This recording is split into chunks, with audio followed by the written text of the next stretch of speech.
사람은 누구에게나 다 약점이 있습니다. 어떤 사람은 성격적인 약점이 있고, 어떤 사람은 물질적인 약점이 있고, 또 어떤 사람은 신체적인 약점이 있습니다. 그래서 여성들은요, 이 신체적인 약점을 이렇게 좀 숨기기 위해서 화장을 하기도 하고 옷 입는 것을 상당히 조심하게 입습니다. 그래서 몸매가 좀 안정감 있어 보이는 좀 뚱뚱하신 분들 있잖아요. 몸매가 안정감 있는 분들은 되게 밝은 옷을 안 입고 어떤 옷을 입냐? 어두운 옷을 입습니다. 그리고 머리가 큰 사람들은요, 사진을 정면으로 찍으려고 하지 않고 약간 비껴서 찍으려고 합니다. 그리고 머리를 이용해서 최대한 얼굴을 좀 가립니다. 그리고 다리가 짧다든지 또 배가 이렇게 많이 나온 사람들은, 다리가 짧은 사람들은 청바지를 잘 안 입습니다. 왜냐? 청바지는 자기 다리의 이 모든 것을 쫙 보여주기 때문에 다리 짧은 사람들은 청바지를 잘 안 입어요. 그리고 여러분들, 우리 안 식구만 아는 비밀인데요, 제가 좀 배가 나왔거든요. 근데 저같이 배 나온 사람들은요, 이렇게 기지바지, 검정 기지바지를 많이 입습니다. 그리고 저 같은 경우는 이렇게 양복으로 배를 이렇게 감춰줍니다. 이게 자기의 신체적인 약점을 어떻게 해요? 잘 커버해 주는 거라는 겁니다. 그래서 여자들은 화장이나 또 어떤 옷을 통해서 우리 신체적인 약점을 잘 가리려고 노력하더라는 겁니다. 또 어떤 사람은 물질적인 약점이 있습니다. 그래서 충동 구매 아시죠? 귀가 얇아가지고 누가 뭐 좀 좋다 그러면 일단 사고 보는 거예요. 먹든지 쓰든지 안 쓰든지 일단은 좋다고 하면 막 사요. 그리고 막 카드를 막 긁어요. 그래놓고 나중에 갚을 때가 되면, 아이고 내가 그거를 왜 샀을까, 아이고 내가 이거를 그냥 속아서 샀지 하면서 이런 물질적인 약점을 갖고 사는 사람들도 있다라는 거예요. 또 어떤 사람은 성격적인 약점을 갖고 있어요. 그래서 성격이 너무 베드로와 같이 급해가지고 뭔 말만 들으면 한번 생각해보고 또 생각해보고 또 생각해봐야 하는데, 생각해보지 않고 어떻게 해요? 일단은 전화부터 걸든지 일단 행동으로부터 확 옮겨버리더라는 거예요. 왜요? 급한 성격에 약점이 있기 때문에 그래요. 너무 신중한 사람은 너무 신중하다 보니까 또 확 나서서 일해야 할 때 일하지 못하는 또 약점도 있더라는 겁니다. 그러니까 사람은 누구나 다 신체적인 약점도 있고 물질적인 약점도 있고 그리고 또 성격적인 약점도 가지고 살아가다 되더라는 거예요. 제가 왜 오늘 이렇게 약점으로 이야기를 시작하냐면, 오늘 본문 말씀에 나오는 이 삼손의 이야기가 바로 어떤 이야기냐, 이 삼손이 배우자를 구하는 장면이 나옵니다. 그런데 이 배우자를 구하는 장면에서 삼손과 그의 부모의 약점이 나오더라는 거예요. 그러니까 이 배우자를 구하는 과정에서 삼손의 약점과 부모님의 약점이 나오는데, 이 약점을 우리가 잘 알아서 우리는 끝이 망하는 인생이 아니라 끝이 흥하는 인생, 끝이 잘 되는 인생, 끝이 복을 받는 인생이 되시기를 예수님의 이름으로 축원을 드립니다. 그렇다면 우리가 첫 번째로 우리 한번 살펴봐야 할 것이 바로 뭐냐, 눈에 보이는 것만을 추구하면 망한다라는 거예요. 눈에 보이는 것만을 추구하면 망한다. 우리는 이것을 반드시 기억해야 돼요. 오늘 본 말씀 1절 말씀에 보니까 이런 이야기가 나옵니다. 삼손이 딥나에 내려가서 거기서 블레셋 사람의 딸 중에서 한 여자를 뭐 했다고요? 보고라고 이야기해요. 보았대요, 여러분. 삼손은 블레셋 사람이, 그 블레셋 사람들이 사는 그 블레셋 동네에, 딥나라는 동네, 블레셋 나라의 딥나라는 동네에 놀러를 갔어요. 갔는데 거기에서 한 여자들 중에서 딱 한 여자가 눈에 띄었더라는 거예요. 눈에 보였다는 거예요. 여러분, 그 여자와 만난 게 아니에요. 그 여자와 데이트한 것도 아니고 그 여자와 사귀어서 이 사람의 성격이 무엇인지 안 것도 아니에요. 그냥 첫눈에 딱 보고 하고 외모를 보았다라는 거예요. 저는 그렇습니다. 하나님의 사람은 물론 세상 사람들의 외모도 보는 것도 물론 중요합니다. 하지만 우리가 보아야 할 것이 바로 뭐냐, 어떤 외모보다 그 마음의 아름다운 내면을 바라볼 줄 알아야 되더라는 거예요, 여러분들. 그런데 이 삼손이 어떻게 했냐, 대뜸 보자마자 2절 말씀에 와서 부모님께 뭐라고 이야기하냐, 올라와서 자기 부모에게 말하여 이르되 내가 딥나에서 블레셋 사람의 딸들 중에서 한 여자를 보았사오니 이제 그를 맞이하여 내 아내로 삼게 하소서라고 내 부인 삼겠다고 이야기하는 거예요. 사귀어보지도 않았고 만나가지고 그 사람에 대해서 자세히 알아보지도 않았는데 그냥 한번 보는 것만으로, 외모를 보는 것만으로 판단을 하고 아내를 삼으려고 했더라는 거예요. 세상에 많은 사람들이 그렇습니다. 첫눈에 딱 보고 그냥 외모만 보고 첫인상만 보고 사람을 판단하는 경우가 너무나 많더라는 거예요. 우리는 살아가는 삶 가운데 우리가 하지 말아야 할 실수 중에 하나가 바로 뭐냐? 그냥 처음 첫인상이 안 좋았다고, 첫인상이 내 눈에 좀 마음에 안 들었다고 그냥 이 사람은 아니야, 이런 것이 아니더라는 거예요. 또 이 사람이 첫인상이 너무 좋았다고, 또 처음에 나에게 너무 잘해줬다고 그 사람에게 또 너무나 저기 해서도 안 된다는 거예요. 그러니까 우리는 눈에 보이는 대로 살아가는 삶이 아니더라는 겁니다. 우리 부모님들도 마찬가지입니다, 여러분들. 우리 부모님들도요, 보면은 참 이런 이야기를 해요. 오늘 말씀에 원칙적인 이야기를 합니다. 부모가 원칙적인 이야기를 하는데 뭐라고 이야기를 하느냐? 이 삼손의 부모가 3절 말씀에 보니까 그의 부모가 그에게 이르되 내 형제들의 딸들 중에나 내 백성 중에 어찌 여자가 없어서 네가 할례 받지 아니한 블레셋 사람에게 가서 아내를 맞으려 하느냐라고 이야기해요. 그러니까 이 삼손이 엄마 아빠한테 와서 나 이 여자 한번 봤는데 나 이 여자하고 결혼하고 싶어 그랬더니 이 삼손의 부모가 뭐라고 이야기하느냐? 야, 너는 나실인이야. 너는 하나님의 자녀야. 하나님의 자녀가 어떻게 믿지 않은 여자와 결혼할 수 있어? 라고 원칙적인 이야기, 믿음의 이야기, 하나님의 말씀을 탁 이야기를 해 주었다라는 거예요. 솔직히 이런 부모도 드물어요. 이런 부모가 원칙적인 이야기, 하나님의 말씀을 이야기하는 부모만 있어도 대단한 거예요, 여러분들. 그런데 삼손의 부모는 어땠느냐? 자녀에게 원칙적인 이야기, 하나님의 말씀을 분명히 이야기해 주었다는 거예요. 그런데 우리 많은 부모님들 가운데는 이렇게 자녀들이 결혼하겠다, 자녀들이 뭘 하겠다라고 이야기할 때 하나님의 말씀으로 원칙적으로 이야기해 주는 부모가 갈수록 줄어들고 있더라는 거예요. 자녀가 사윗감과 며느리감을 데리고 왔을 때 부모도 첫눈에 보는 게 뭡니까? 외모를 보고, 야, 네 집안은 뭐 하는 집안이냐? 그 집 부모님이 뭐 하셔? 얘 직장이 뭐냐? 돈은 얼마나 버냐? 전부 다 눈에 보이는 것을 따라가더라는 거예요. 눈에 보이는 걸 따라가요. 자식이 엄마, 아빠, 나 이번에 이런 직장에 가려고 해. 근데 그 직장에 딱 보면은 그렇게 하나님 섬기는데 힘든 직장이고, 맨 뭐 세상적으로만 다니는 그런 직장이라면 아무리 그 직장이 세상적으로 좋다 할지라도 뭐 해야 돼요? 부모님은 원칙적인 이야기를 해야 돼. 야, 여기는 믿음 생활하기 힘든 직장인 것 같다. 이 직장은 너하고는 좀 하나님 말씀에 맞지 않는 것 같다 라고 원칙적인 이야기를 해줄 수 있는 믿음 있는 부모가 되어야 한다는 거예요.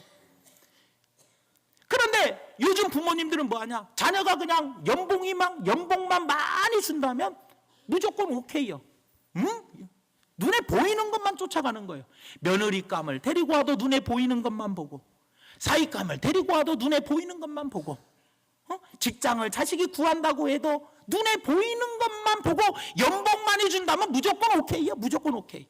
집안이 괜찮은 집안이고 이거 사위감이 아주 돈을 잘 버는 사위면 아무 소리 안 해요. 의사나 변호사, 검사 이런 사위감 딱 데리고 오면 두말할 것 없이 오케이.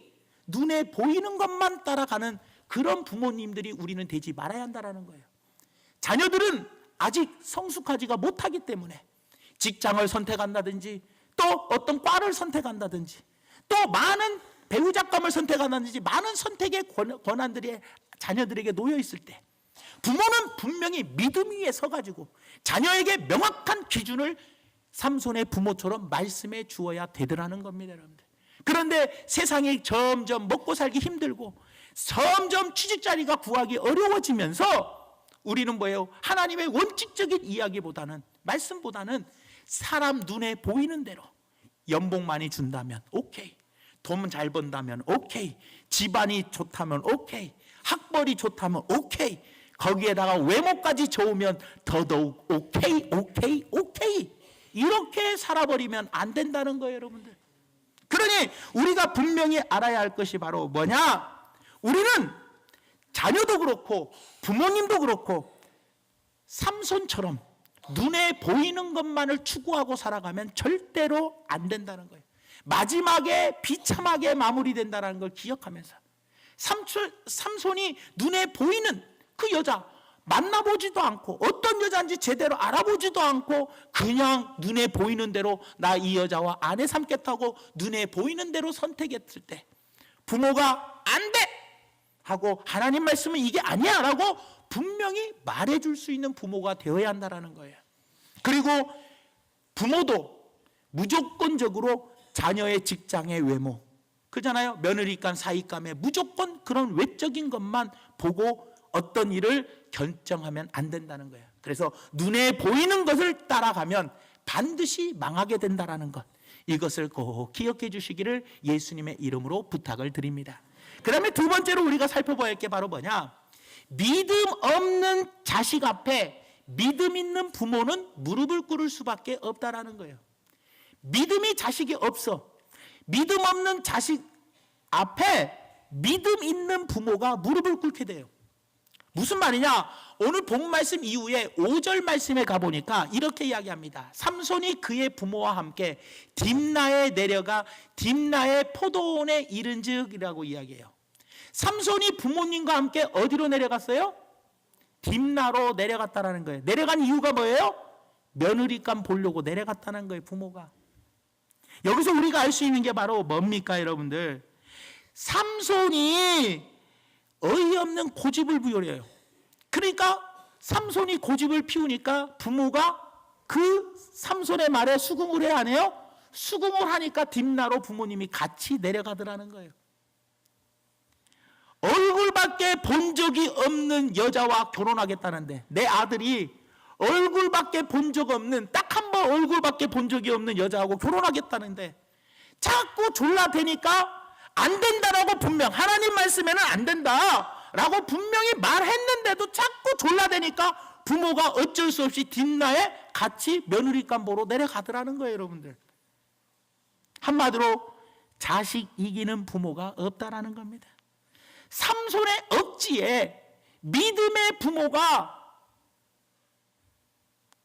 따라가더라는 거예요. 여기서 우리가 알 수 있는 게 바로 뭡니까? 부모가 아무리 좋은 믿음을 가졌어도 자식이 억지를 부리면 부모가 이길 수 있다 없다? 없다라는 거예요. 얘야, 너 이런 직장을 선택하면 안 돼. 이거 하나님 보시기에 덕이 안 되는 직장이야. 그러면 엄마, 지금 세상에 취직하기가 얼마나 어려운데 이런 좋은 기회를 놓치면 안 돼. 내가 또 이거를 좋아한단 말이야. 믿음 있는 부모를 믿음 없는 자식이 어떻게 해요? 설득해버리더라는 거예요. 여러분 잘 들어보세요. 믿음 있는 부모가 믿음 없는 자식을 끌어당기려고 하면 믿음 없는 자식이 당겨와요, 안 당겨와요? 안 당겨와요. 믿음 있는 부모가 믿음 없는 자식을 끌고 오려면 믿음 없는 자식이 말 들어요? 안 들어요. 야, 주일날 예배 참석해야 한다. 오늘 주님 무슨 목사님 무슨 말씀하셨냐? 뭐 했냐? 자꾸 믿음 없는 자식한테 예수 잘 믿으라고 이야기해봐요. 그 자녀가 그렇게 예수를 잘 믿어요? 믿음 있는 부모가 믿음 없는 자식을 끌어당길 때 믿음 없는 자식은 끌려오지 않아요. 그런데 믿음 없는 자식이 믿음 있는 부모를 끌어당길 때는 믿음 있는 부모가 끌려 당겨버린다는 거예요. 저는 오늘 이것을 말씀드리고 싶은 거예요. 그렇기 때문에 자녀된 우리도 믿음을 든든히 세워야 돼요. 내가 믿음이 좋아야 우리 부모님을 어떻게 해요? 잘못된 길로 끌어당기지 않는다는 거예요, 여러분들. 그러니까 아까 말했던 처음의 말씀이 바로 뭡니까? 부모는 자식이 눈에 보이는 대로 행해도 절대로 눈에 보이는 대로 행하지 않게끔 하나님의 말씀으로 자녀를 가르치게 부모의 믿음이 뛰어나야 돼요. 그리고 두 번째는 바로 뭡니까? 부모의 믿음이 아무리 뛰어나도 자식이 믿음이 없으면 결국은 자식에게 따라갈 수밖에 없다라는 거예요. 그렇기 때문에 자녀된 우리들은 어렸을 때부터 하나님 말씀으로 잘 양육받아서 믿음의 반석 위에 굳건히 서야 돼요, 여러분들. 이것을 우리는 분명히 알아야 돼요. 그러니 이 시간에 여러분들에게 이것을 꼭 말하고 싶습니다. 부모들이 잘 믿는 것도 중요하지만 자녀된 여러분들이 똑바로 예수를 믿어서 부모님들을 변화시켜야 돼요. 자녀가 부모님 전도하기가 가장 쉬운 거예요, 여러분들. 아시겠습니까, 여러분들? 부모가 자녀 전도하기가 어려워요. 자식이 부모 전도하기가 쉽더라는 거예요, 여러분들. 그러니 여러분들이 똑바로 생활을 하면서 부모, 믿음의 부모까지 불신앙으로 만들지 말고 내가 똑바로 신앙생활해서 믿음의 부모님들까지도 잘 생활할 수 있게 해 주어야 한다는 거예요. 그러나 자녀된 우리가 믿음의 생활을 하지 아니하면 내 믿음 있는 부모까지도 잘못된 길로 가게 할 수 있다는 거예요, 여러분들. 그렇기 때문에 이것을 꼭 기억하셔서 우리 자녀들이 믿음의 굳건히 설 수 있는 우리 귀한 자녀들 되기를 예수님의 이름으로 축원드립니다. 그 다음에 마지막 세 번째로 살펴볼 게 바로 뭐냐? 꿀 같은 세상의 달콤한 유혹을 조심하라는 거예요. 세상은 꿀같이 달아요. 그래서 세상에서 유혹이 많더라는 겁니다. 삼손이 부모님과 딥나로 내려가던 길에 놀라운 사건이 벌어집니다. 어떤 사건이 벌어지냐? 5절 말씀에 보니까 뭐라고 이야기를 하느냐? 삼손이 그의 부모와 함께 딥나에 내려가 딥나의 포도원에 이른즉 이 포도원에 젊은 사자가 그를 보고 소리를 지르는지라 라고 이야기해요. 젊은 사자가 나타나서 어떻게 해요? 삼손에게 소리를 질렀다라는 거예요. 여러분들 한번 보십시오. 사자가 포도원에 사는 동물입니까? 안 사는 동물입니까? 안 살아요. 사자는 떼를 지어 다니고요. 그리고 초원에 사는 동물이지 절대로 포도원에 사는 동물이 아니라는 거예요. 그런데 여러분들 한번 보십시오. 포도원에 사자가 나타났다. 이 말은 무슨 뜻입니까? 하나님의 경고의 메시지입니다, 여러분. 사자가 살지 않는 곳에 사자가 나타나서 삼손을 보고 엉 하는데 이게 바로 무슨 뜻입니까? 이거는 하나님의 경고요. 네가 지금 왜 이방 여자와 결혼하러 내려가느냐? 부모님과 같이 내려가는 그 과정에서 사자가 나타났다는 것이 하나님의 경고 메시지인데 그것을 무시해버리고 가버리면 절대로 안 된다는 거예요, 여러분들. 우리도 마찬가지입니다. 우리가 잘못된 길로 갈 때에 갑자기 환경적으로나 또 사람들을 통해서 위기를 만나게 하셔서 우리를 하나님이 경고하실 때가 있더라는 거예요, 여러분들. 요나가 니느웨로 안 가고 타시스로 갈 때 하나님은 뭐예요? 풍랑을 통해서 요나에게 경고해 주셨어요. 발람 선지자가 이스라엘 백성들을 저주하러 갈 때에 하나님은 나귀가 말함을 통해서 발람 선지자에게 경고해 주셨다는 거예요, 여러분들. 그러므로 우리가 삶의 위기를 만나면 깊이 자기네 자신을 한번 생각해 봐야 돼요. 내가 불순종의 길로 가고 있는가, 가고 있지 아니하는가. 환경을 통해서 하나님이 말씀해 주시는 그 하나님의 음성을 우리는 들을 줄 알아야 되더라는 거예요, 여러분들. 그리고 난 다음에 어떤 일이 벌어지느냐? 삼손이 여기에서 잘 되려면, 자, 사자가 탁 나타났어요. 사자가 나타나면 어떻게 돼야 돼요? 삼손이 잘 되려면, 정신을 차리려면 이 사자가 삼손을 어떻게 해야 돼요? 핥히든지 뭐 물어뜯든지 하여튼 삼손에게 상처를 좀 입어야 돼. 그래서 막 치료를 좀 받아야 돼. 그래야 아이고 내가 하나님께 사자를 통해서 얻어맞았다라고 생각하고 그래 내가 결혼하지 말아야지 정신을 차릴 거예요. 그런데 본 말씀 이후에 6절 말씀에 보니까 어떤 내용이 나오냐? 여호와의 영이 삼손에게 강하게 임하니 그가 손에 아무것도 없이 빈손으로 그 사자를 염소 새끼를 찢는 것 같이 찢었으나 그는 자기가 행한 일을 부모에게 알리지 않았다라고 이야기해요. 사자를 한 번에 뭐예요? 쫙 찢어가지고 사자를 죽여버렸더라는 거예요, 여러분들. 여러분, 우리가 여기서 한번 살펴봐야 할 게 바로 뭡니까? 삼손이 하나님의 경고하심을 받았는데 하나님이 복을 주시니까 사자를 확 찢어버렸어요. 이게 축복입니까? 축복이 아닙니까? 이건 축복이 아니라는 거예요, 여러분들. 때때로 어떻게 하나님의 자녀들이 불순종해도, 하나님의 자녀들이 불순종해도 잘 되는 경우가 있어요, 여러분들. 그게 성공이라고 생각하면 착각이라는 겁니다. 여러분이 불신앙해도 사업이 잘 될 때가 있어요. 주일 성수하지 않았는데도 막 장사가 잘 될 때가 있어요. 말씀대로 살지 않고 정직하게 살지도 않았는데 막 잘 될 때가 있어요. 이 잘 되는 것이 복이 아니라는 거예요. 이 잘 되는 것이 오히려 나를 망하게 하는 거예요. 망하게 하는 거예요. 그리고 그게 성공이라고 생각하면 안 된다는 거예요. 오히려 하나님의 말씀대로 안 살고, 오히려 내가 주일 성수도 제대로 안 하는데 장사가 잘 되고 복을 받으면 이게 저주예요. 저주, 여러분들. 그래서 어떨 때는요, 망하는 것이 축복입니다. 망하는 게 복이에요, 여러분들.